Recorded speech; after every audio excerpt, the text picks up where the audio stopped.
Greetings, everyone, and welcome to another episode of the Critical Podcast. My name is Jimmy Good, and I am but one of your hosts. And joining me, as always, is our go-to podcast compadre, Mr. Joe Lieber. Joe, how are you doing, pal?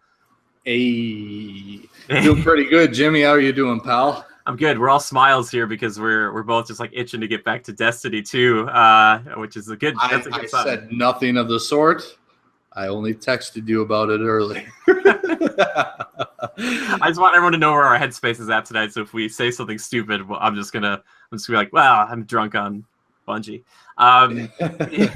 But thank you to everybody who's returning, for the 78th time or whatnot, or for anybody who's new here. Thank you so much. We're talking about games and TV shows, movies, just comic books, cookbooks, anything we want. But before we get into that, Joe, I just want to take a quick moment and thank one of our lovely Legionnaires, Anna, our captain. As you can see in the back here, she made this Deathstroke.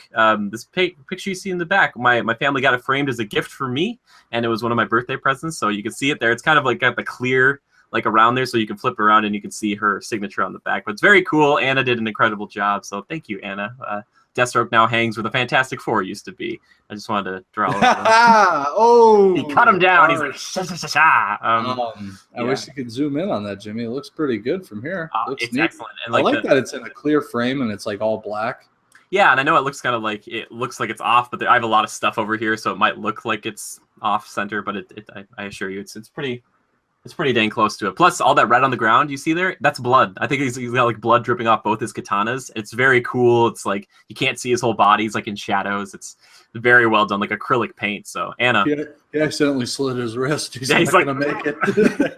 He's like, why did I put the blades in my wrists? He pulled it out. He's like, But yes.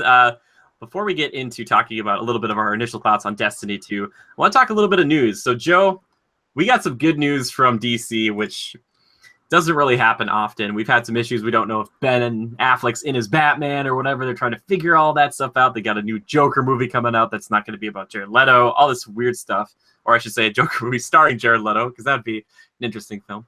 But apparently, Joe, Patty Jenkins has officially signed on for Wonder Woman 2. But not only that, she's going to get paid quite a bit more. So for the first Wonder Woman, she was paid about $1 million. Rumor has it she was negotiating for anywhere from $7 to $9 million for this next one, making her the highest female director, paid female director in all of Hollywood. And I wanted to know your thoughts on it because I think it's great. She deserves it. She's the only thing. She's a saving grace of DC right now. So true. Like DC. Here's the bar.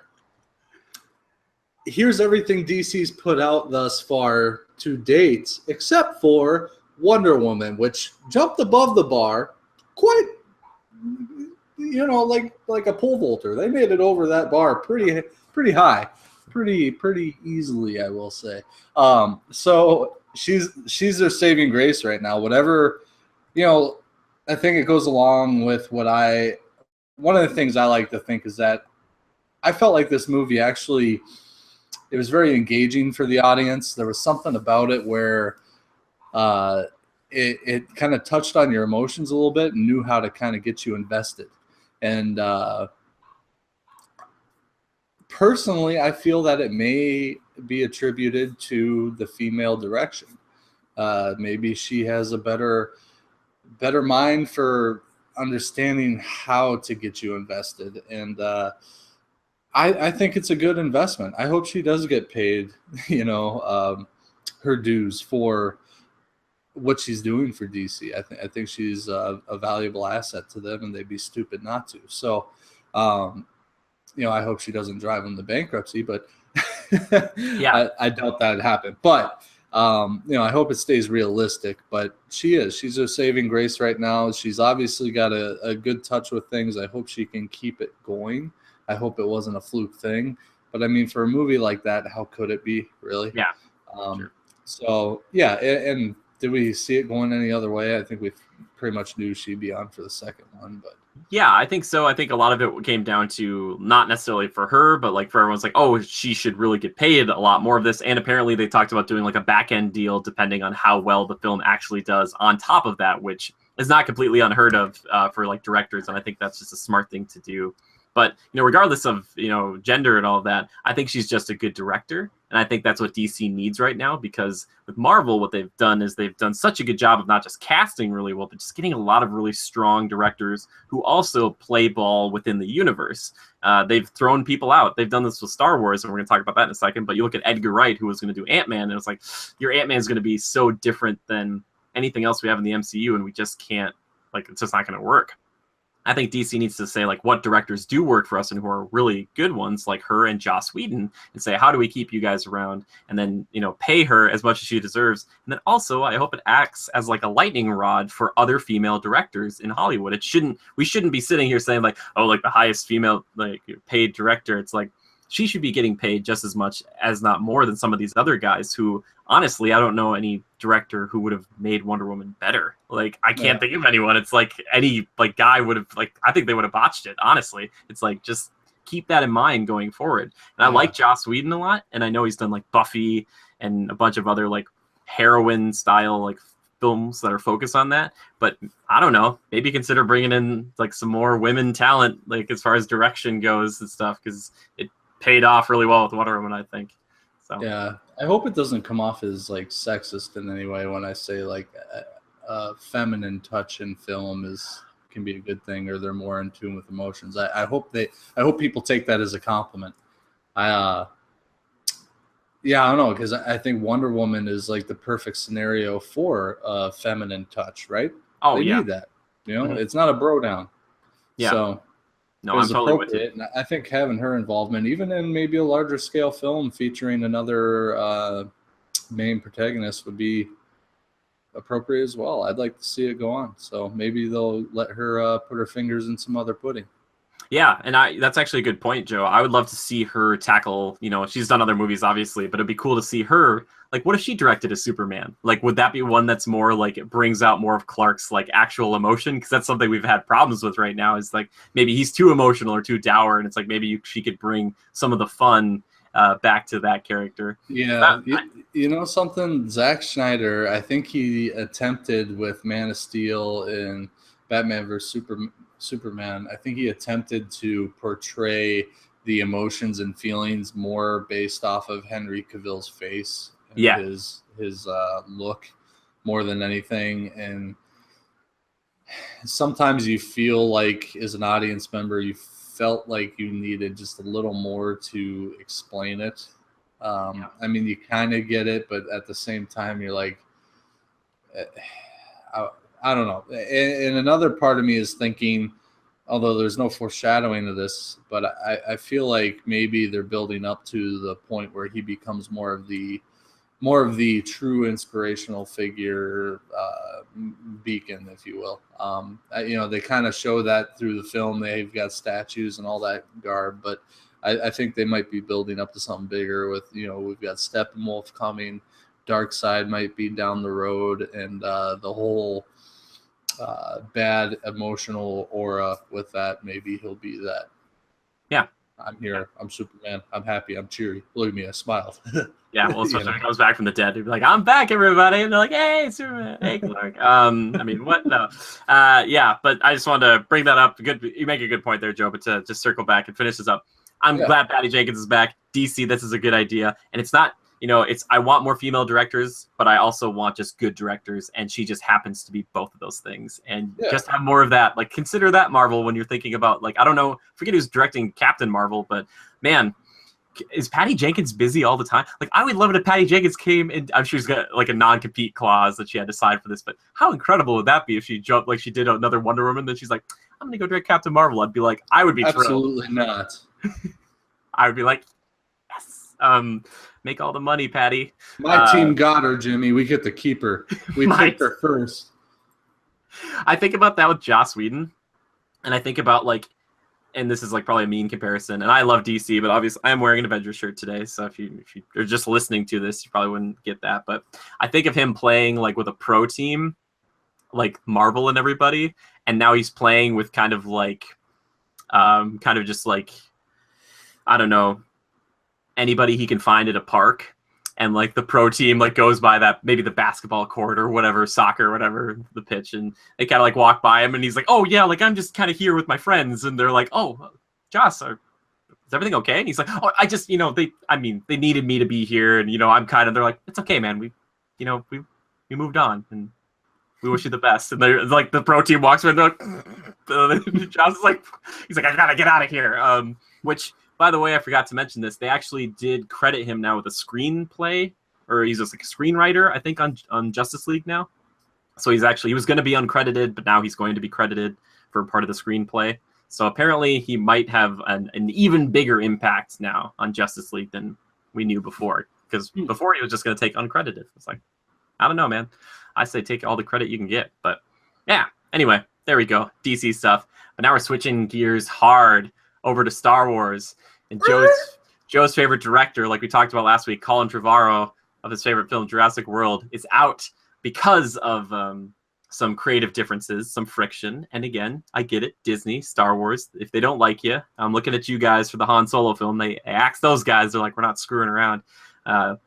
But Joe, believe it or not, we got confirmation today that the person who will be directing this is also the person that kicked all this off. J.J. Abrams is coming back after doing Force Awakens. He will be back to direct Episode 9. And I wanted to read a little quote here from our friend Alec Church, who said something really great. He said, okay, like JJ is a fine pick, but I swear if Episode 9 has a new but incomplete Starkiller base, I will shove my head through the silver screen. Which I don't want, Alec, don't hurt yourself. But that's such a great visual. I would just love to see, like, in the middle of the movie theater, they're like making a new super base, and just some person like walks up to the front of the screen and just buries their head like an ostrich in the screen like that, which would be pretty good. But Joe, I wanted to hear your thoughts on this. What do you think about JJ coming back?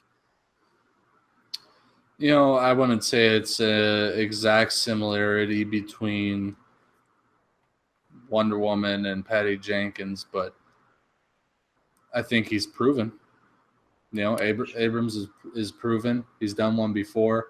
They chose to bring him back, or asked him, reached out to him, because they're comfortable with doing so. He must have been good to work with.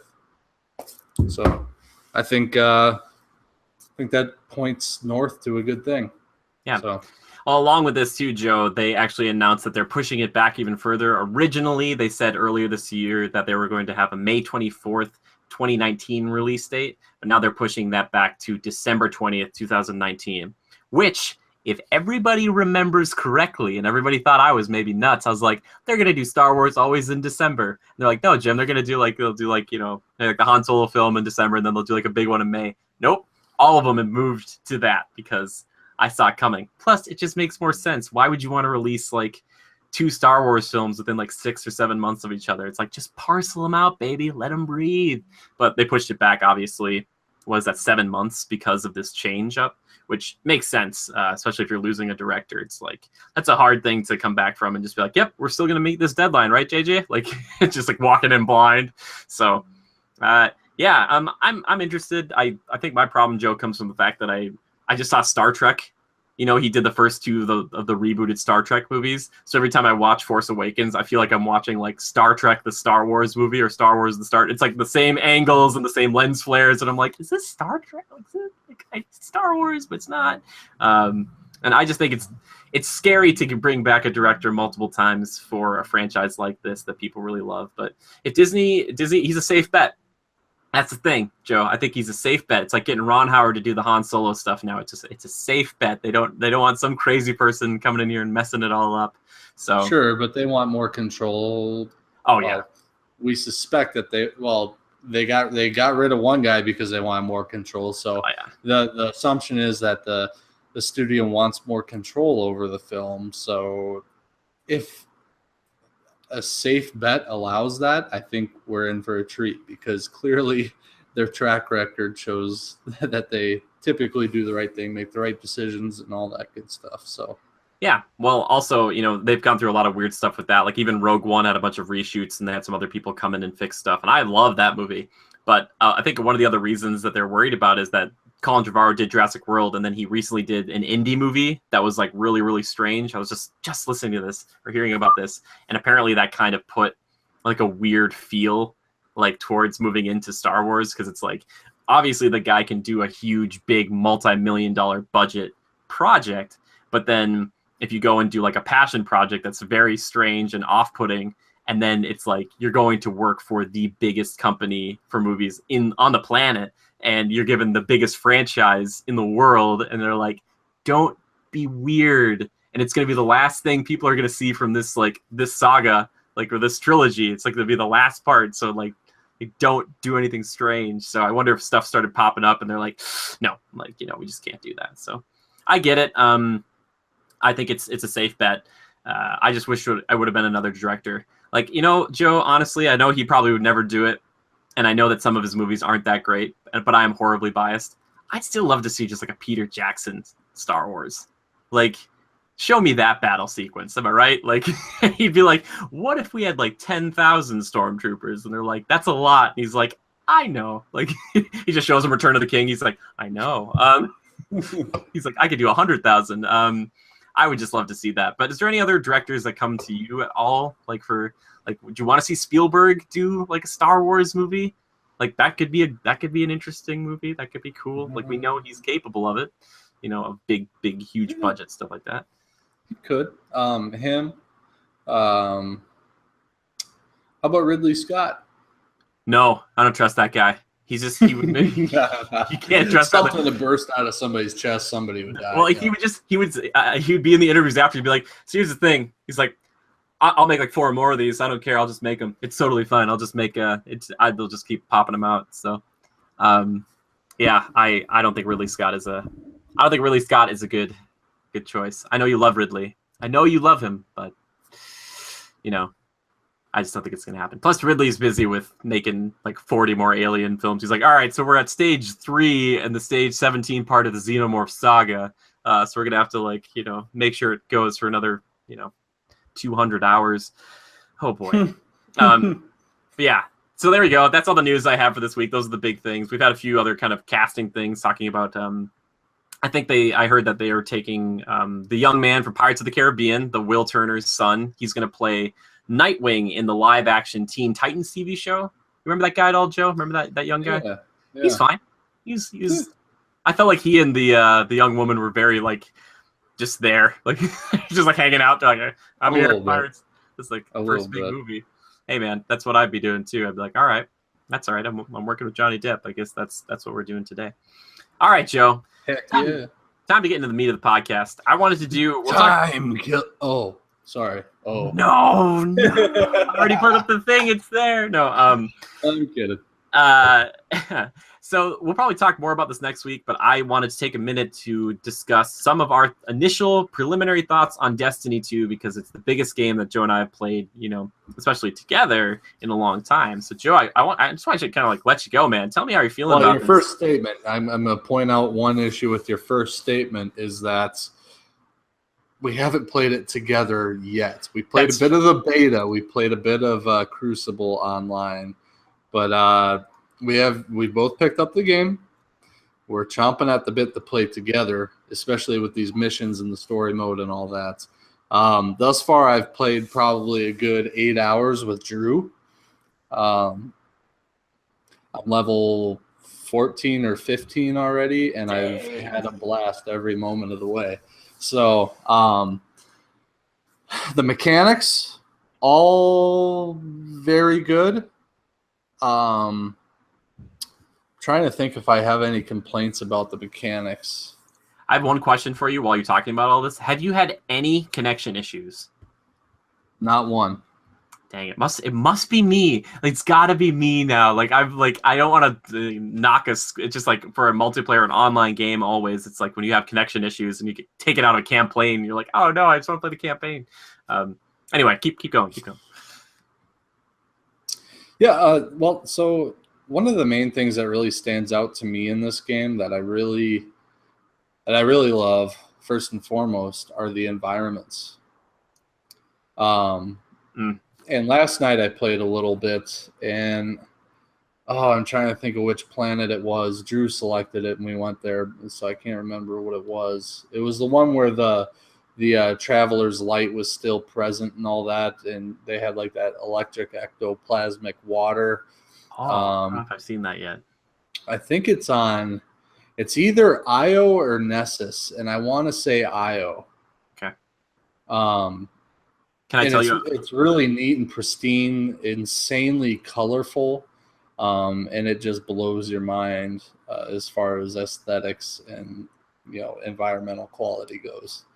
So, quick side note while you're talking about all this, I thought, like, thinking back on today, I played on Titan, and that's the place where they kind of introduced like more of the zombie type enemies. And I was thinking of you, Joe, because I was playing it and I was like, oh, this feels kind of like what Doom would be like, this kind of cool like synthy rock music. I was shooting a bunch of things, and then it went 51. Like, but then it went straight like Alien. Like you're going through all these vents and it's just like lights and stuff, and you can't see very well, and things are popping out at you. I was like, this game is doing like 1,000 different things in this one mission. I was like, oh my gosh, like it was so cool. I was like, I didn't expect that. Jump into a new room and it was just like all different. I was like, this game is so cool. Like, yeah. So cool.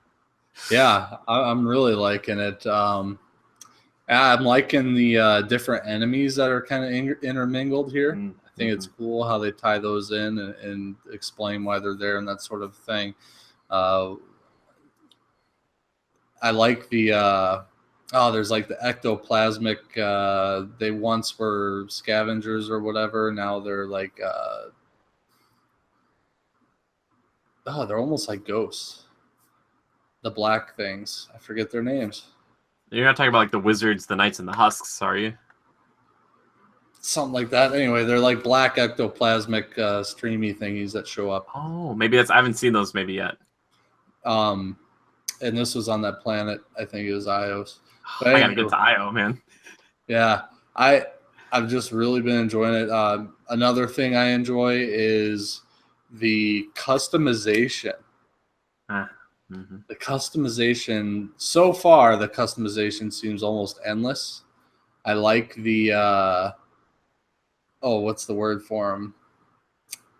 The graphic paints, the paints that you can apply to your gear and stuff. Oh, like the skins. Shaders. Yeah, shaders. Very good. Yeah, so I'm really liking that. The weapons are all fun. There's a good amount of different types of weapons. And then super abilities and all that. I'm just really digging it. Really digging it. And thus far, I haven't even played a lot of Crucible.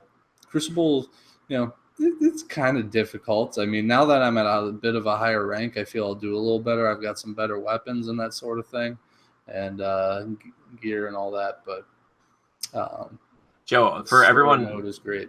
Okay, I gotta know this too. We should have probably started with this. What class are you, and what subclass or weapons are you using along with that class? All right. So immediately upon startup, I'm like, man, what would Jimmy pick? And I was like, oh, duh, he's gonna pick Warlock. And what did you pick? Yeah. That's what I had the last game, and it carried over from the beta. Like my same dude, like was your guy there too? Like my guy was already there. Like I had like picked like he was a black or like onyx looking exo male robot guy with like red eyes and stuff. I was like, that's my guy. I was like, that's my guy. Oh, that was a stock for me because I picked the Titan, and that was the first head that showed up was the red-eyed black onyx looking robot. But yeah, I picked the Titan because I thought, okay, Drew went Hunter. Jimmy's probably going Warlock. I'm certain of it. And I thought, okay, well, a Titan would be good, kind of a different class, and can maybe be helpful and supportive to the team. And with my super abilities, well, not super abilities, but it's that you click on your character and you can customize like your supercharge ability. Yeah. And then there's like certain like shield bashes, certain grenades, that sort of thing. Like there's a defensive version that really helps out the team around you. There's also an aggressor version. And right now in the story mode, I've been running the aggressor version because we haven't really needed anything too abrupt. But so as we get to a bigger team and we're doing maybe some larger things, maybe Crucible style, I'll probably do something more on the defensive side to assist my teammates around me. So that's just another example of the customization and how it can help you be successful in the gameplay. I like the style of everything. I like the supercharged abilities when you get them. I think that's awesome, and it is such a game changer when you do get it, or you're in a pinch and you got a ton of enemies. You're just like, it's on, and you're just like, and I've got that shield bash, and I'm just like, boom, boom, whoosh, like Captain America. It's like exactly what you think Captain America should feel like. Yeah. Only I'm like all electrified and stuff, and maybe a little faster. But I'm just really loving it. The one thing that's kind of bugging me is I'm such an aesthetic, like graphical kind of guy. I get a 5-pack of shaders. I'm like, oh, perfect. I'm doing my helm, my chest, my arms, my gauntlets, and then my legs. And so I go and do all that. Then I'm like, oh, I just got new gear and it's higher, a better rank than that one. I got to put it on. But it's freaking green. I just turned all that maroon and white. It's not going to work. And I don't have any more shaders left. They don't like carry over, or you can't like pick what you want to put them on, which kind of sucks to a certain extent because I'm such a OCD matchy kind of guy, Yeah. But just got to wait till level 20 and then you can just put them on. Yeah, exactly. And I've been checking out some of the crates I can get with all the gear and whatnot. And man, there's some cool ones. I already know which one I'm getting, and I got to go back to the guy in the church tower. I forget his name, but oh yeah, I know that guy, the British guy.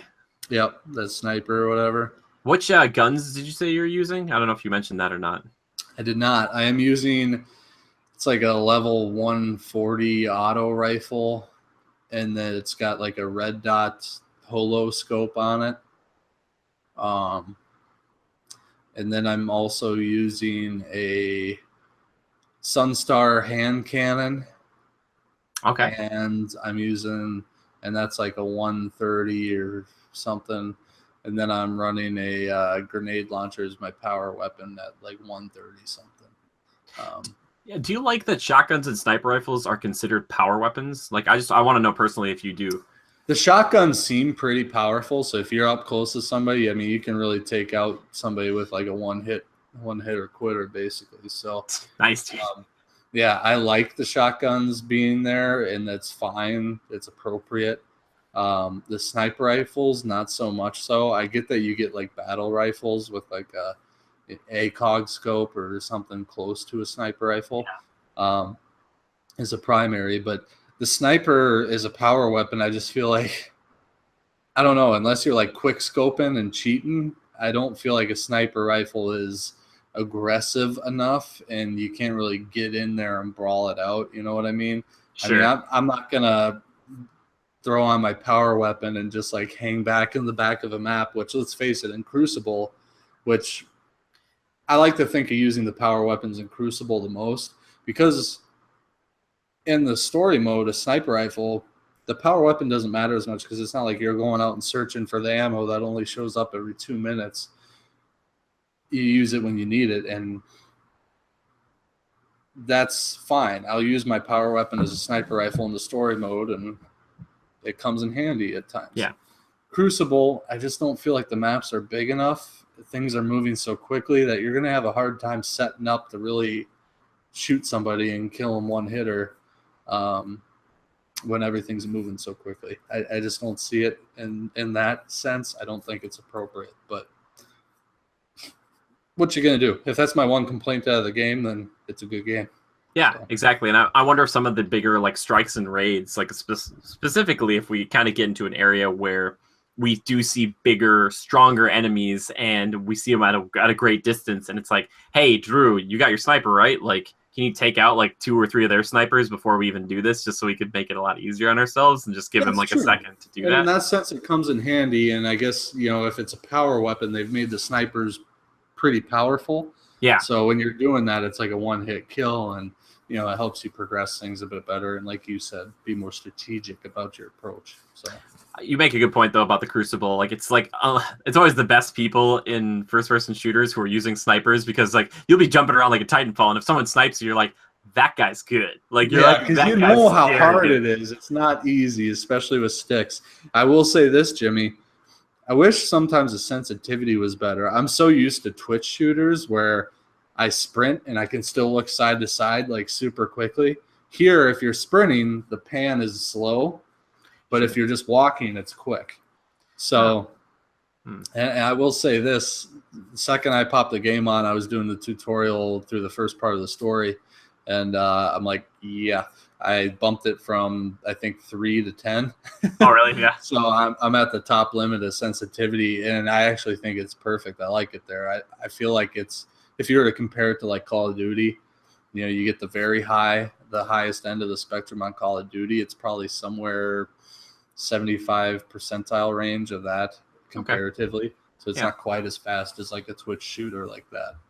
I wonder if a lot of that comes down to the fact that it's like Halo again, where it's not as twitchy. It's still like a Twitch shooter, but it's not as fast, but people have shields and things like that too. So like, it's not so much like we turn a corner. It's like whoever draws first. It's like, oh, who is like being more strategic and it's got the more of the fire on them. Yeah. And plus it's this game is so team oriented, regardless if you're by yourself or doing like kind of the PvE stuff versus like the Crucible stuff. It's so much better. Like you run with a friend and like, you're like whoever you're running into, like there's a really good chance that you guys are going to probably take them down and probably both live too if you're coordinated. But you talked about a lot of those things. I want to bring up the shotgun.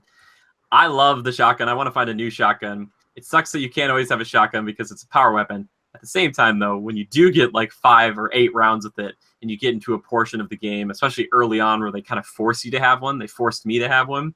And you get to they're like, oh yeah, use your power weapon now. Like that moment felt really cool and really impactful to me because it's like, oh yeah, this is like a legitimate shotgun. It's not like, you know, pick up a shotgun in Borderlands for the most part and you're like shooting a dude in the face point blank and you're like, I'm doing nothing. In this game, if you get a shotgun, you're doing damage with this thing, regardless of how these other things are typically. If you have it, you know, like kind of comparative to like the grenade launchers and the sniper rifles, if the damage is there. Like the first shotgun obviously is going to be pretty inconsequential later on, but I really want a really good shotgun because it's like sometimes I just need like I'm getting back to do a corner, I'm just like boom, boom, boom, like just like, and it feels good. Like every gun, I was saying to Joe before we started, every single gun in this game feels so good and they all look so interesting. And like I was running like 2 hand cannons, but I wish I wish you could dual wield even as a hunter. I think that'd be cool. But I had like 1 hand cannon, then I'd switch it to another hand cannon, then I had a grenade launcher, and it's like, yep, it's pretty good. But then I got like an auto rifle, and that one's really good. I was using like a scout rifle. I was using just everything, just trying it all out because every gun, like that's one thing Bungie knows is like how to make guns feel good. And my favorite guns back in Halo were always the human guns, like the ballistics, like the pure, like the SMGs, the shotgun, stuff like that. And they just feel so good every time you just click back on the hammer, man. Like you can also do, man, the attention to detail. Joe, if you do this with your hand can sometime, try pulling the trigger back just a little bit and the hammer will cock back just a little bit. And then you can let it go and you don't have to fire it. Yeah, it'll go back just like, it's like, oh, you want, oh no, you don't. So I was like, looking, I'm like, oh my God. Like, I was like, what, this is so good. No way. Like, yeah, I was like, maybe other games do this, but I just saw it and I was like, that's very good. That's detail. Like, and just like Overwatch does a pretty good job of this, but I swear the Rumble integration in this game is so on point.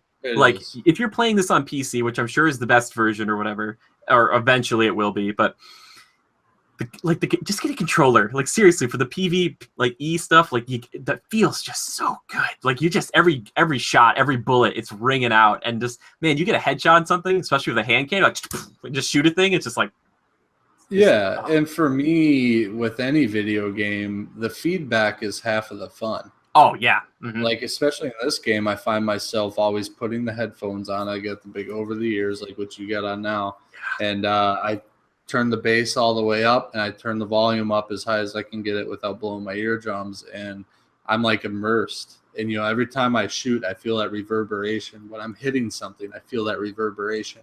When I have things moving around me, I hear that, and it's like it's 360. And the sound design is really well done.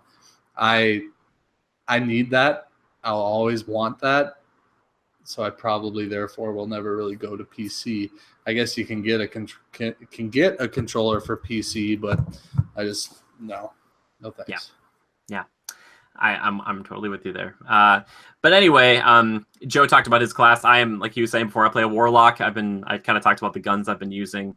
And I want to get my other subclass. The one I have right now is called the Dawn Blade. Basically, you fly up in the air, you have these fire wings, and you can like shoot this flame sword, like a bunch of beams, or like kind of like they're basically Reinhardt's like fire slice just down to the ground. It's a little unruly, and I'm kind of excited to get back to Voidwalker, which is what I used in the first Destiny, which allows you to just make like this big like black hole sphere that you can shoot off, and then it hits, like it tracks a target and then blows up and shoots out a bunch of other little things, and it's very powerful. It's like, interesting. I missed that one. Plus, I didn't realize this, Joe, but they did bring in the third subclass from the Taken King, so the one that they put into the expansion.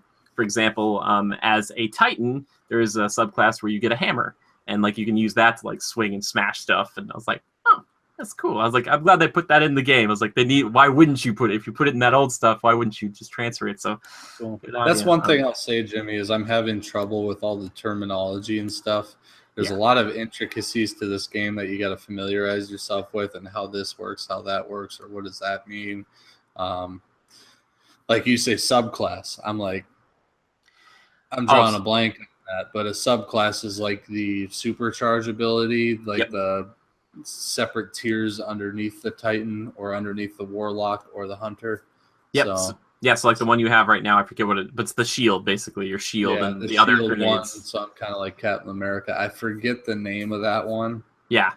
You're totally right. And so, see, I can't remember any of the names. It's hard to remember all the names. Eventually I'll get it. I've only had it for like 3 days. So well, and also they don't tell you a lot of things. So for example, Joe, you probably have access to it, and I do now too, I think, but we have to go back to like the farm or the shard of the Traveler, and then you can unlock another subclass. So you could switch and not have the shield anymore, and you could have a different ability with your Titan instead, and different grenades and different like other little abilities. I was like, you gotta tell us this. Or another thing that they don't tell you, Joe, is when you are going to get new gear, if you want to encrypt or encode those engrams, you want to have the highest light level. And so like your power level, if you notice that, Joe, like you're level 14, but like your power level, your light level will change depending on the stuff you equip.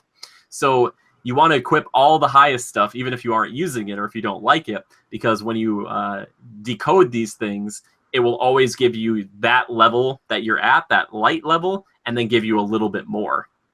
So later on in the game, when you're trying to get better exotics and things like that, what you want to do is have like the best stuff on your character to have the highest like power rating, so you get that power rating matched plus some, and then you can just take that stuff off. You're like, I don't like these gauntlets, or I don't like these pants, or this gun. I don't like to use this gun, but it just gave me a better gun for it. They don't tell you that, and so it's like cool, like, or they don't. But enough. That's why I have friends like you who can just sit there and rattle it off to me in 2 minutes. I'm just sitting there. Well, it's our buddy Franken, who's really into Destiny, was talking to me about it. I was like, what? Like, because they don't do a good job, even though it's very MMO like, where you're running around third person back at the farm, like trying to figure out all this different stuff and figuring out what is good for you. But yeah, once we figure all this out, you know what? If I screw up and like I don't get like the best of the best guns, odds are I'm still going to get a really good something or other, and it's going to get me to the next point, and I'm just going to still enjoy the game, because the moment-to-moment gameplay in this is what makes this game great. There is not like too many times, like maybe when you're just running for a long time, which they kind of, the Sparrow, the kind of the speeder bike, as it were, from Star Wars, they introduced it later in the game, I've heard.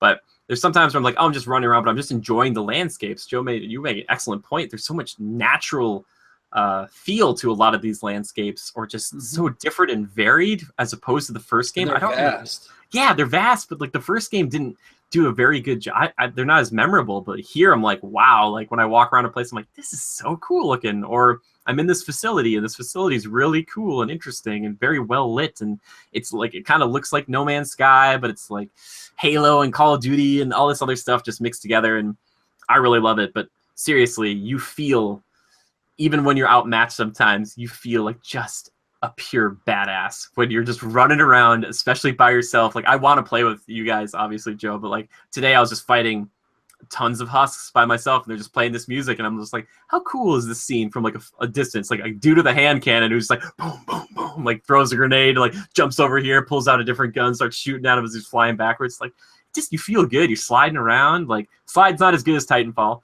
It's close, but it's not as good. It's not. And don't you wish you could wall run like all the time? Like, I keep feeling myself wanting to do it, because there's a lot of instances where you could, and I can't. What's the Titan? Does he jump like really high? Is that what it is? Yeah, I can jump pretty high.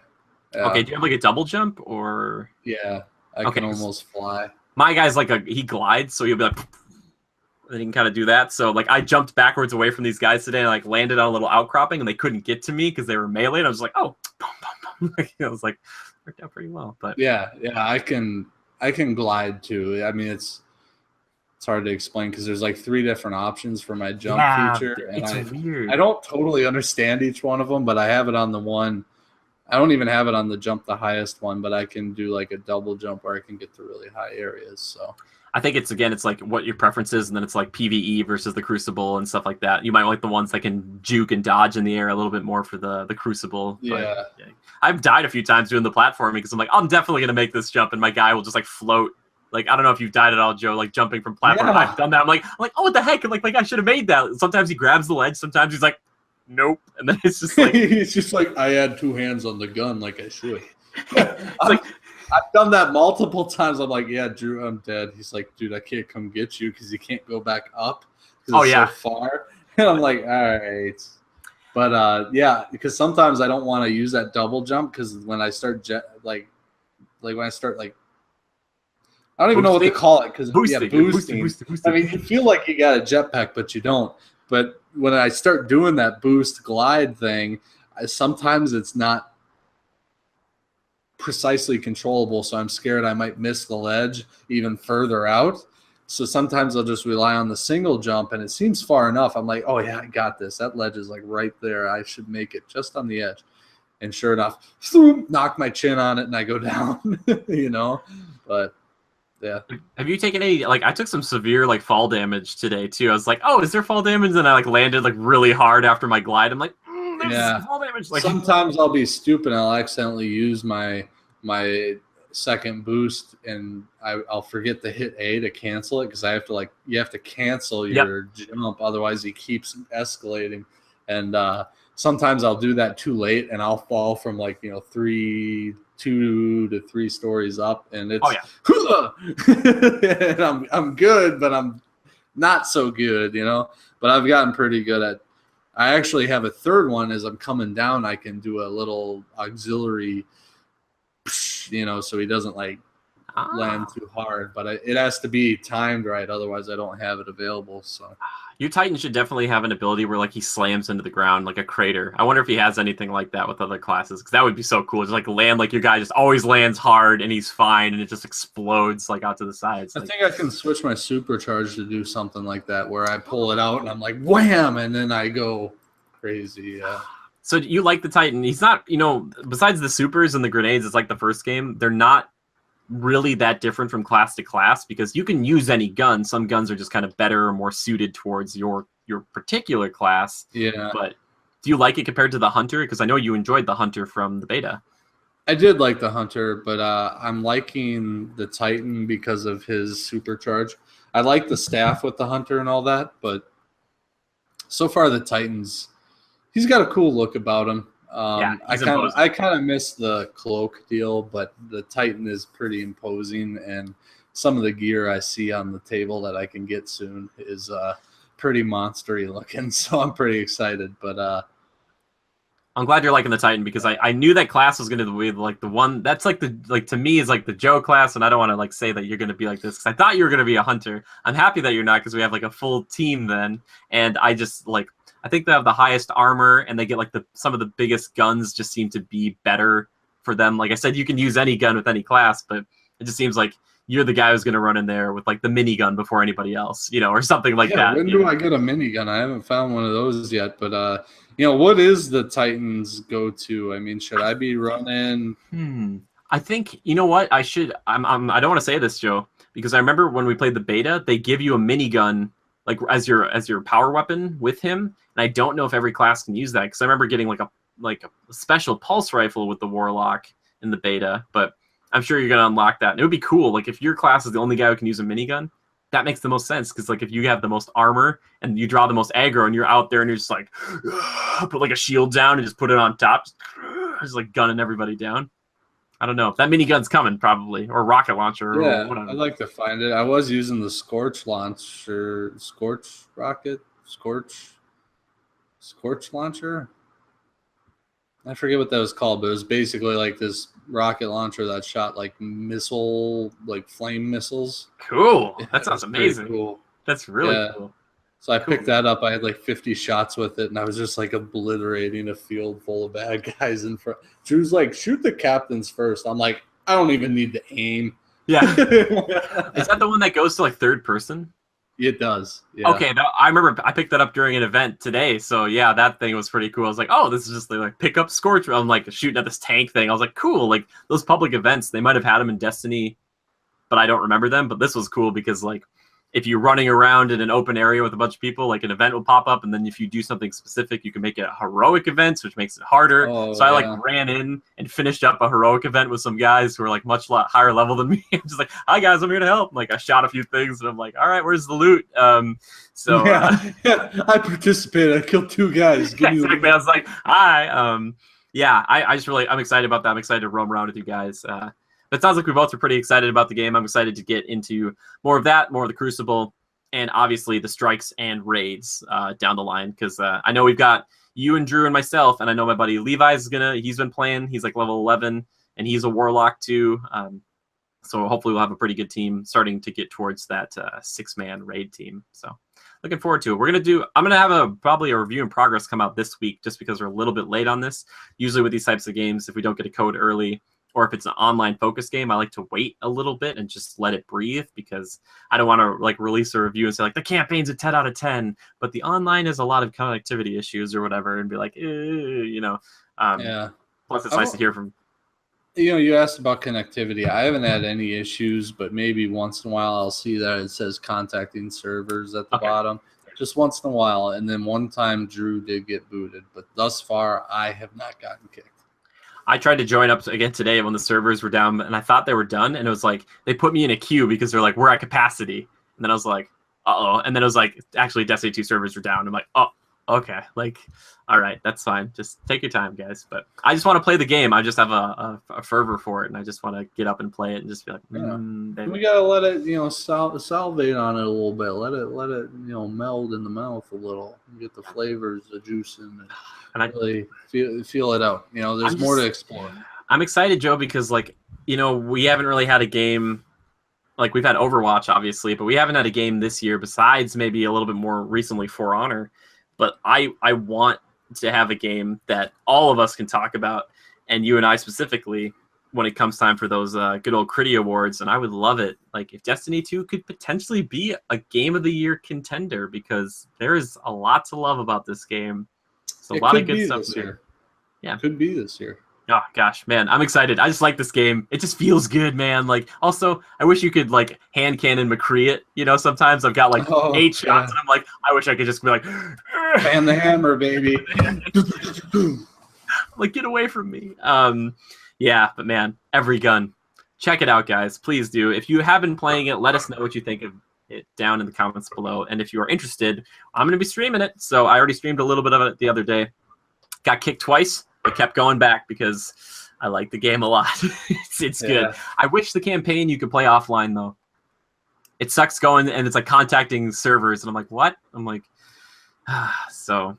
Yeah, I don't know. I don't really care one way or another. It's kind of interesting to see another player online. I mean, like once you come out of the campaign, like the mission you were doing, you come out of it, and they're like there, and you're like, oh, hey, what's up? I like to think kicking some ass back there. Yeah, I used a grenade launcher today. Some guy was getting like ambushed by like 3 husks, and I like to think that he backed up and he was like, "Oh my gosh!" and then they all exploded. And then I don't think he looked at me, but I was like thinking from his perspective, he was probably like, "Oh, like cool, thanks." Like I just like, "I got your back, Guardian." Like just run off. Jimmy, the Overwatch professional. Exactly, just like, yeah, man, I love my warlock. Anyway, yeah, we'll talk more about Destiny 2 probably next week once we have a little more time with it, but we're going to get back to it. But all right, Joe, we have to do something before we get into the next segment of the show. We need to take a moment to salute our commander, Jonathan Larson. Thank you so much for all that you do, sir. We appreciate you. Thank you, sir. And as Jonathan likes to say, their fate concerns me. Yours does not. It does not. Yep, So, I like that one. That's a good one. Yeah, it's a great one. Yeah, he's we appreciate you. And if you're wondering what a commander is, he's a $100 patron over on patreon.com. We'll talk about that later, but we just really appreciate it. And that cool drawing by Yoran Evers. Man, it just looks good. Just really looks good. Anyway, Joe, time to get into that segment of the show that we like to call Timekillers. That's right. It's time for Timekillers. The games we've been playing, the movies we've been watching, the TV shows we've been viewing, the cookbooks we've been attempting to read. Joe, besides Destiny 2, what you been up to, pal? Destiny 2. I guess most meaningful as of late, I went and saw. Started my weekend off with a little bit of a date night. Haley and I settled down and watched the movie Get Out. Oh, really? Tell me about this. African American guy, white girlfriend. They go back to her parents' house for a weekend visit. Turns into a whole thing. Turns out her parents are like neurosurgeons who were doing some experiments and have since been creating this like pseudo cult where they sell people for like basically body takeovers, like passengers. So like they hypnotize them and then do literally like a brain transplant or a partial brain transplant. So like the other person is in that body. So it was really interesting, and it's cool how they flesh it out, and it's totally unique, and it was very suspenseful. And turns out that the guy's girlfriend has been in on it for years. She's had all these African American boyfriends that she brings back to her parents, and they eventually like take over and brainwash and do a brain transplant. And so like there's all these people in this like white plantation town, kind of middle of nowhere, that are like body snatchers, basically. Jeez, like that Ryan Reynolds movie. Yeah, it's really, it's really weird, kind of odd, but in a good way. I enjoyed it, and I understand why it got good reviews. So, start out with that. Saturday, date night number 2. Went out to the movie theaters, got myself bag of M&Ms, peanut M&Ms, and a Mountain Dew. Ice or no ice? I know the answer, but ice for sure. I always got to have it crisp and cool. It comes out crisp and cool, man. It doesn't. It's like lukewarm. It's barely cool. It's kind of cool, but not cool. What theater are you going to? The ice just helps it. Yeah, waters it down. Anyway, keep going. Anywho, so this is so good. We went to see the movie It. What movie, Joe? You went to see It? It? What? Sorry? Yeah, Stephen King's It. 27 years ago, it came out, the original It movie, and then here it is again. So 27 years later, because every 27 years it's able to come out and feed on the fear of others or whatever. So, yeah, that's a thing. Is it a quick side note? I just turned 27, so I don't know. Feels kind of weird. My God, that is weird. I'm 27 too. Joe, we gotta watch out. Yeah, no, it's I don't know if Legionnaires probably saw my tweet over the weekend after the movie, but it was exceptional. What was exceptional about it? I've heard good things about it, but I don't know what makes it good. So it was a little over 2 hours long, but none of it was dull. Oh, that's impressive. That actually. Yeah. So, and it's a horror movie. It wasn't totally accurate to like the first film portrayal, and it wasn't totally accurate to the book. But for film, it's got to be amped up and a little more grabbing, entertaining, and just engaging for the audience. And I think they achieved that with this movie. The guy who plays It is the clown. Does a really good job. Almost exceptional. So, and then the aspects of like the way he twists their fears into like a reality that they see is really cool. And there's twists and turns all along the way that you don't quite see coming. And every time a kid sees something weird, you think they're dead. But no. Oh, wait, was that a spoiler? I don't know. Maybe they did. I don't know. Either way, you got to see it yourself. It's exceptional. As far as horror movies go, it's probably one of the best I've seen in possibly ever. Okay, Joe, I'm going to need an official critical reviews score out of 10. I give it a 9. Wow. I'd go see it again if I had a group of people that wanted to go. Okay, cool. I've been seeing a lot of good things and about it truly is suspenseful in that there were certain things that happened where you're like, and the whole theater jumps. You know? Oh wow, that's pretty good then. They also mix in a little bit of humor here and there with like the kids banter and stuff, which is appropriate. It's appropriate for the mood, the setting, etc. And the whole theater laughs a little bit, so the whole audience is engaged, and through that you're kind of having fun. And but yeah, there were times where it was just like your eyes are kind of wide and your mouth is open, and you're just like, ugh. Like, I will say this: that opening scene where they introduce the clown, it's pretty brutal.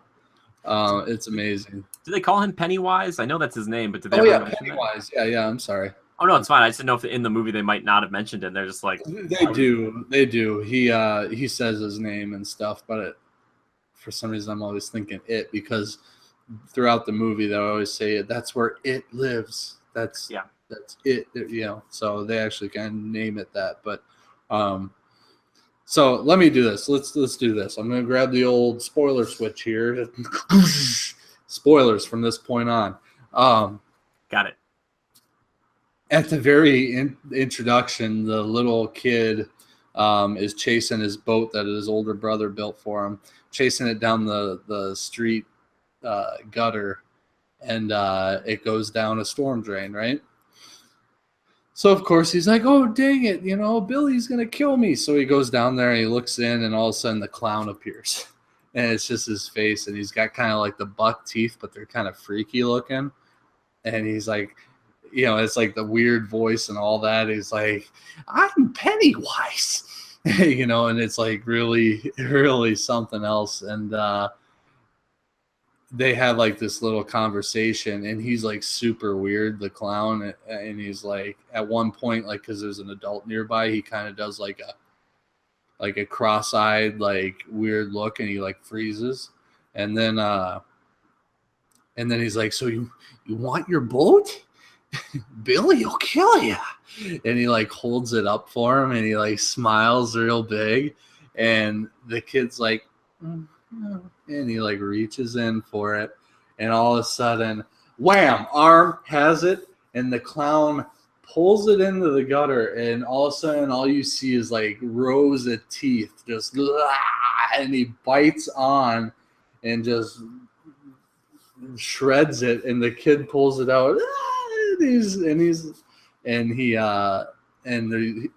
I don't even think there's an initial scream, I think, and they show a cat on the porch right up above the street, and the cat, like, as it happens, you see the cat, they cut to its face, and the cat's like does a jump with like wide eyes, and the lady's coming around the back of the porch and comes up, and she looks down and sees a puddle of blood in the rainwater, and nothing comes of that. I was surprised. I thought for sure she was like calling the cops or something, but that's how they started off. The kid goes missing. Other kids have gone missing. They explore the history of the town a little bit and how it came to be, that kind of thing. The kids have really good banter back and forth. They all have kind of their similar, or not similar, but different quirks, and they meld together real well. It's not overly graphic. The most graphic part is seeing that clown open its mouth and grab onto an arm. But okay, it's graphic. But I'm not going to do a play-by-play synopsis. The intro really gets you. It gets you off on the right foot, sets the foundation, sets the tone of the film. and it makes you question whether anytime something happens to somebody, whether they're going to survive or not, that scene, you know. And it culminates into one final scene where the kids eventually are kind of, they've bolstered themselves up and mentally prepared themselves to where it's not real or something like that. We just have to face the fear, and he can't do anything. And kind of, sort of, Pennywise still can, like, but he feeds off their fear in a way. They don't totally explain that. And it kind of culminates with them kicking his ass in the sewer. And they're kind of all ganging up on him with baseball bats and stuff. And they get some hits in on him, but he's not dying. He's a supernatural force. But part of me felt like that was weird. Like, I almost didn't foresee anybody triumphing over the clown. I thought it would end like, you know, clown does his thing and slumber for 27 more years and back again. That's what I thought would happen. But and they kind of teased at the end that he may not be dead. He may come back, and they make a blood pact that in 27 years, if the clown's not dead, we'll all do our job and take care of it, sort of a deal. But yeah, there are some freaky parts. One that you see from the trailers, that even though you've seen the teaser and the trailer, you still get that full effect from it in the film, where he's in the basement, and it's the whole, you'll float too, you'll float too, you'll float too, you'll float too. And then he like shoves the kid under the water and like comes flying out of it in the basement towards the guy on the stairs. And he's just like, ah! And he misses him on the stairs by a hair. And they do like close-up shots on his face, and the mannerisms are so well done. Like, he does like these like guttural like when he looks, and it's not overly done, but it's like perfectly appropriate. And the scenes are just really well done. I really enjoyed that movie. And you want to know who else is in it, Jimmy, that I thought was interesting right away? The son of on Bloodline, the guy who's now in Star Wars, Danny. Oh, what? Danny's son is in there. Danny's kid. Remember Danny's son, the long black-haired kid? Yeah, I thought at first you meant Danny himself, and I was like, Ben Mendelsohn's in this movie? No, He's but they took his son from that show on Netflix. They took his son and they kind of melded him to a young teenage bully kind of a deal. And there's like a group of 4 of them that are bullying these kids. And it's real interesting because the leader of that group eventually gets like brainwashed by Pennywise, and he kills his dad, like the sheriff of the town, like puts a switchblade to his neck and pulls the trigger. And then he goes off and he's trying to kill the kids, and he's all brainwashed. And it's something else. It's something else. And the parents don't see any of the effects that Pennywise is putting on the kids.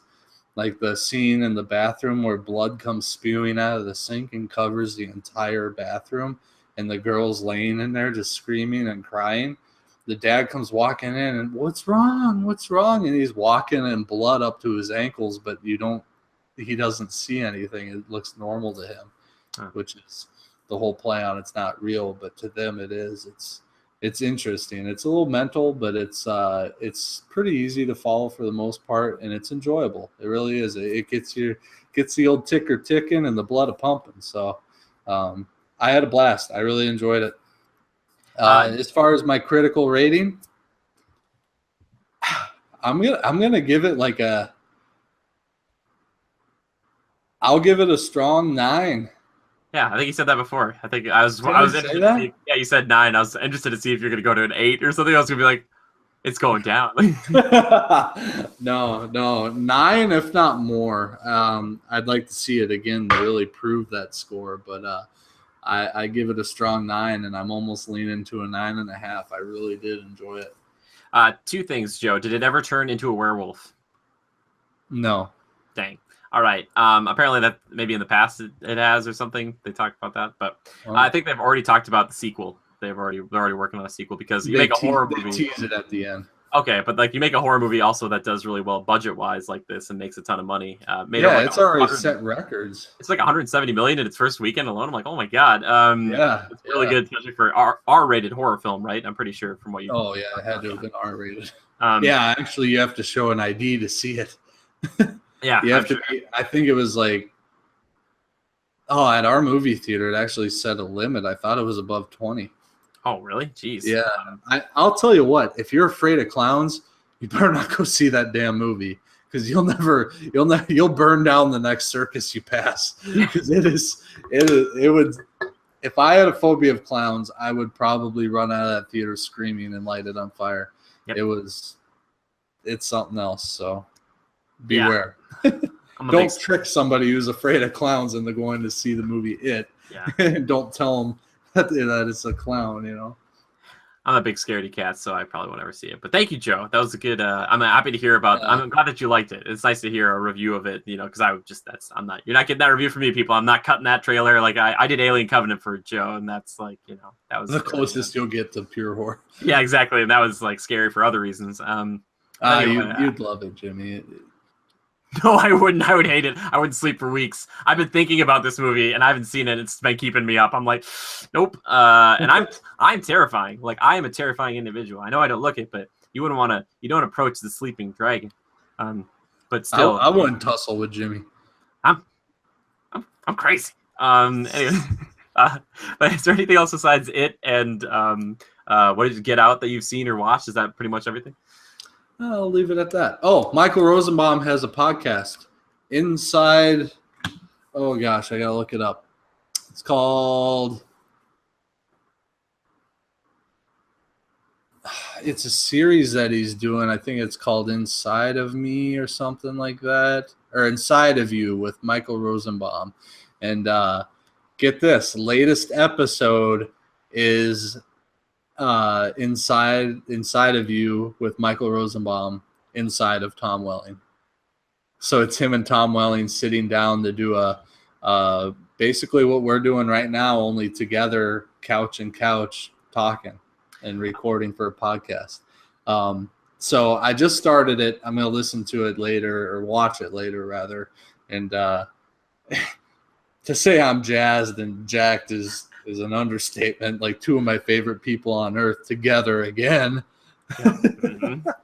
Mm-hmm. So, yeah, Michael Rosenbaum, best Lex Luthor ever. Everybody tweet at Michael Rosenbaum. Joe, you do this too. Invite him on the show. I can do that as well. He's always Mr. Rosenbaum. If you're watching this, you are definitely welcome to join us anytime here. We'd love to talk to you. We don't even have to talk about Lex Luthor. We don't have to talk about. I will probably ask you what you think of Jesse Eisenberg as an individual. Maybe not as like Lex Luthor. I'll be like, what do you think of him as an actor? But anyway. By the way, if that was ever to happen, I'd make sure my lighting's a little better so you can see me. I feel like right now I'm like the moon is behind my head. I've got a cat on the wall behind me, and all you see is my silhouette with maybe a little half a face. Oh, Joe, we'd get you a new camera. We'd go all out if Rosenbaum's on the show. We'd be upping our game to a new level. We'd be like, all right. Mark my words, on Halloween, this will be where I sit for the podcast. Oh, perfect. Yeah, that works. This will be perfect with the cat, on the wall, the moon. Actually, I won't be here for Halloween. I will have moved into my new house probably. Yeah, hopefully I'll be able to help you do that. Anyway. Jimmy, what you got? It's my turn. Okay, so I finished the second season of Attack on Titan. It was pretty good. Not as good as or as intense as the first, but yeah, anime. It's just not my favorite anime. I don't know. It's kind of, I don't know how to feel about it anymore. But wow. Yeah, I know it sounds really rough. Like, people are probably like, "Oh, how dare you?" That first season though is just really, wow.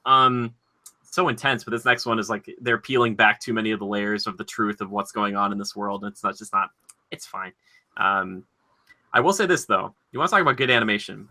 I watched a little movie this past weekend, and I don't know if I've talked about it. I watched it like a month or two ago, but I want to bring it back up for anyone who has Netflix or just owns this movie in general, as Joe grabs a drink and abandons me. But this movie that I want to talk to you guys about that I watched this weekend was a little movie called The Road to El Dorado. Now, like I said, I probably talked about it a little bit in the past, but I gotta reemphasize something here. Road El Dorado is an older animated, hand-drawn for the most part, some CG enhanced scenes and stuff, but picture from DreamWorks. It's about these two adventurers, Miguel and Tulio, and they live in Spain, and they're basically tricksters, they're hucksters, and they basically just live their lives for adventure. And eventually, they end up going across the Atlantic Ocean without even really trying to do so, and they end up in El Dorado, the city of gold, this hidden Aztec Mayan beautiful place that is just like a paradise. And that movie is just so good. It's got excellent writing, excellent animation, excellent voice acting, just such a cool world to be in, and I just want more of that. And just, you don't get that with the new stuff nowadays. Like, I love, some of this new CG stuff we're getting. Like, you look at Moana and Tangle and stuff, like, it's so good. But something about, Joe, that old school hand-drawn animation, the facial expressions you can get out of that, just incredible. There's just something to appreciate there with the labor and the art that went into that. I mean, I get that computers are great these days, and some of the quality you can pump out with computer is just amazing in animation. But if you can't appreciate that old hand drawn stuff, you have no soul. Yeah, exactly.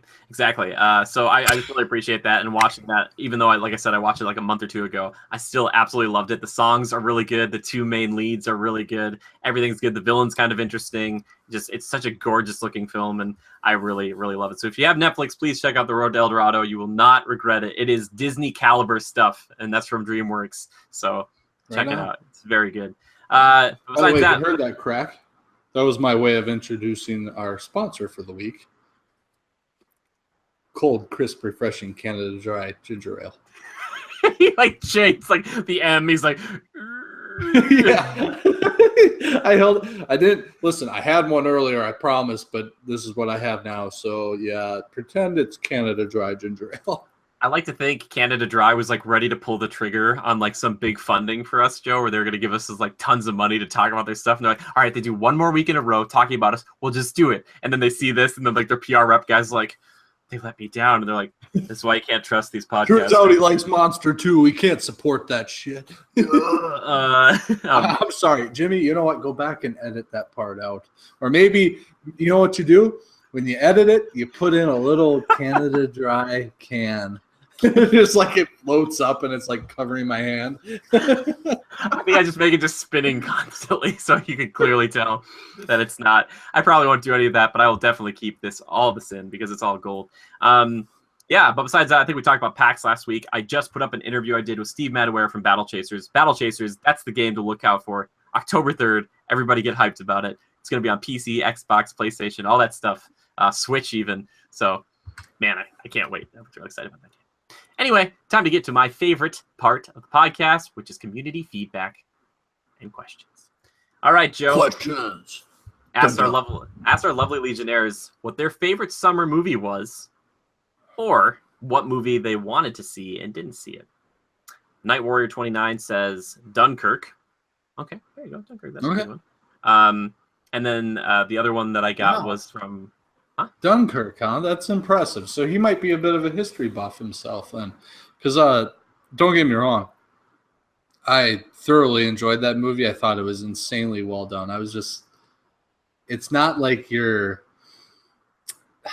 it's not a summer blockbuster, if you will. It's a very true to light, following the footsteps of a soldier kind of movie. And it's not a Black Hawk Down or anything like that.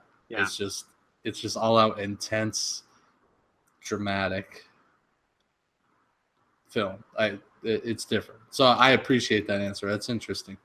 I think it would have been a better place for like a November film, kind of like Probably. That bleak, kind of like right before Christmas, happy time. Be like early to mid-November before Thanksgiving. Be like, like this is kind of the movies. Yeah. But then, look, a person. She just like immediately replied Wonder Woman with all the exclamation points. So of course I had to send a GIF and be like, yeah, like Wonder Woman just going like that. I'm like, yeah, that's a good pick. Yeah.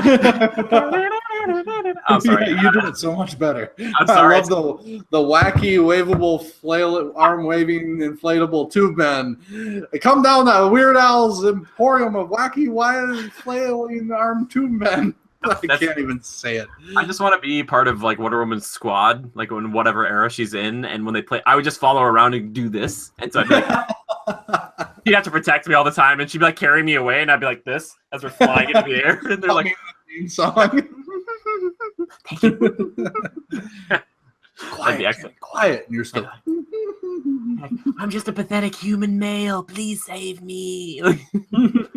Oh man, I want to hang out with Gal Gadot. She seems cool. All right, questions, Joe. Questions. Night Warrior 29 asks us, what's some things you want Twitch and the gaming community in general to improve on, and how possible do you think it is? #Critical Podcast.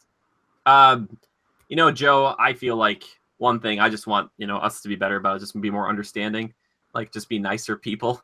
Like we still get random people just showing up in chat, just like swearing and just throwing all these bad terms around. And I just wish people didn't feel like the internet was like such a bastion for them to basically level just so much hatred into the world, especially people who are trying to make the world a little bit of a better place. But how possible do I think it is to improve on that? Probably impossible. There's like no way you're going to stop all the people from being mean or just, especially on Twitch, just kind of trolling people. People just like to do that just for fun. Well, I think it's ridiculous that people are always looking for a way to correct somebody. No, you're wrong. Actually, you needed, he was this and that, and that's definitely the best way to go about that. I just hate that. It's like, it's all constructive criticism. Okay, but if you're on Twitch, you're there to enjoy others' company, interact, and have fun discussion. Always looking out for an opportunity to assert yourself and say, no, I know more than you, then why aren't you doing the freaking Twitch stream? Get the hell off my page. You know what I mean?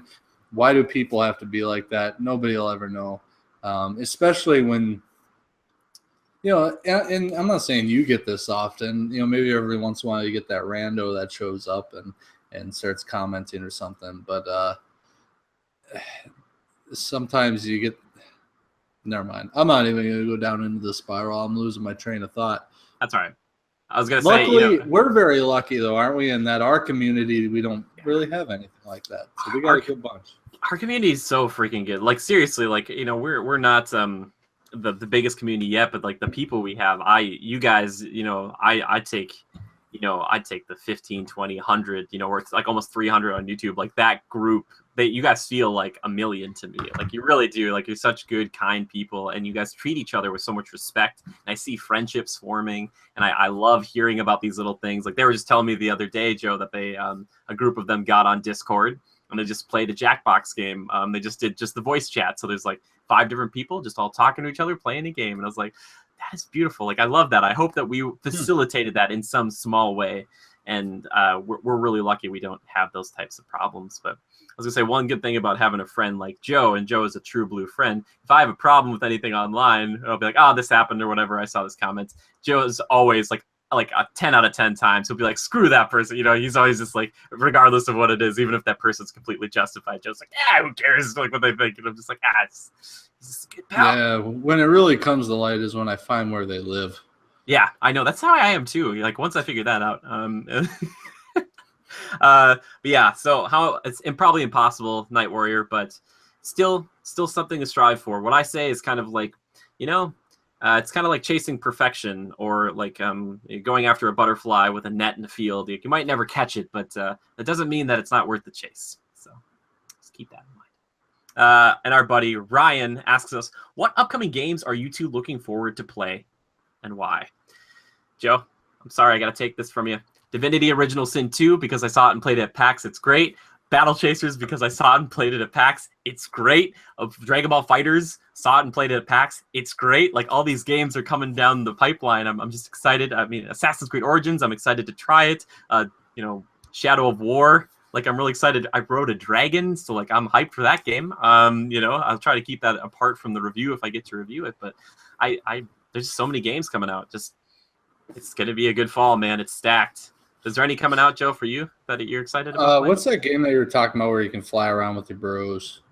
Oh, dude. Anthem. Anthem. There we go. Fly around with Easy your name. bros. Yeah. That's all you need. I fly around with my bros. Dude. Shaka bra. Shaka bra. Let's go fly around tonight, bro. Dude, that is like seriously my dream though. Like that is all I want, just to fly around with you guys. I don't need to do anything. Lie. I need to be researching more because I am a Call of Duty guy. I enjoy Call of Duty. But I need to be researching more about this World War II version that's coming out here in a month. Or what is it? November? Early November? It's typically November, but sometimes I think they might go into October sometimes, but probably November. Either way, I should be doing some more research on it and seeing how it is, what the gameplay is like. I know there's quite a bit of information out there already, but I'm interested to possibly pick that up. I don't really think there's anything else in the immediate future, and I know Anthem is a ways out, but we'll see. Yeah. I've got Destiny 2 now. I've got what's it called? For Honor to fall back on, which is still fun. Overwatch is never going anywhere. Ghost Recon, which we haven't played in a while, still need to finish up, and that is a pretty good game in itself. And we played a lot of it. There's just a little bit left to do. We've got some goodies. Yeah, we've got some goodies. So. Yeah, we definitely do. Well, there you go, everybody. If you ever have a question or a topic you want to hear on the podcast, all you have to do is tweet the hashtag Critical Podcast to either one of us over on Twitter. You can tweet at me at the official Twitter of Critical Reviews, which is just at GoCritical, or at my personal one, which is just at JimmyGood013. If you want to tweet something at Joe specifically, like something alien or it related, you can tweet at Lever_627. That's Lever just like Beaver, only with an L. I just want to do like the Canada Dry spinning around on your hands. Just like you should. Anywho, we'll see how the editing goes. I also want to hear what you guys, maybe community feedback / question for next week. Maybe we'll do a 2-parter. I don't know. What did you think of the movie It, if you saw it? Keep it short and sweet. Short and sweet. What did you think? Then, another one. If you've played Destiny 2, well, we kind of heard some of that already, haven't we? I guess a little bit, but still, I'd like to hear more. Yeah. What's your favorite part of Destiny 2, and what do you think thus far? Yeah. Maybe give her a 1 to 10 grade so far. Yeah. Maybe we'll give ours next week after we played some more. Yeah. Well, next week too. After we'll do that, and then we'll probably do like a fall game preview, so then we could talk more about what people are excited about. Because I could go on and on, but I'd rather hear what you guys have to say, what Joe has to say, and kind of dig into a little bit more research a bit more. But sure. And if you're Smallville, I'm like trying to yell out a window. If you're a Smallville fan, check out Michael Rosenbaum's website, themichaelrosenbaum.com. Inside of You. Looks interesting. I won't lie. I'm going to check out more of it. But I think it's kind of cool. If you appreciate that show, seeing those two bantering back and forth and maybe talking about the good old days could be kind of nostalgic. So. Exactly. Speaking of nostalgia, sometimes I like to play an N64 game over on Twitch, like The Legend of Zelda Ocarina of Time. You can see us over on twitch.tv/critical reviews, and a flawless segue. I'm sure there'll be many, many more of them. Joe, you like that one, right? I did it. Probably better not to call it out. Anyway, I also want to thank a few people. As always, I want to thank This Is Daleb for our amazing intro, outro music, and as always, to Yoren Evers, the guy who does the art on the show. If you want a commission done by Yoren, all you have to do is go check him out over on Twitter. Tell him Jimmy and Joe sent you. Just say like, hey, Yoren, I want you to, can you draw this for me? He'll be like, sure, man. It'll be a very reasonable price. But if you want to get some of that great art and you want to look at yourself as if you were part of the Legion, even more so than you already are, check out patreon.com/critical reviews, where you can get some of that art and you can support us at the same time. But if you can't support us there, that's totally fine. Heck, if you like here or you just comment here, if you watch here, that's huge. If you share this with somebody, that's great too. But seriously, just you donating your time is a big deal to us. We really do appreciate it, because without you guys, we wouldn't be here. So we hope you're appreciate enjoying it. you, Jimmy. Appreciate you. I appreciate you, because you're around like every week. You. No, you. It's like 2 more hours of just no, you know. Yeah. You first. Yeah.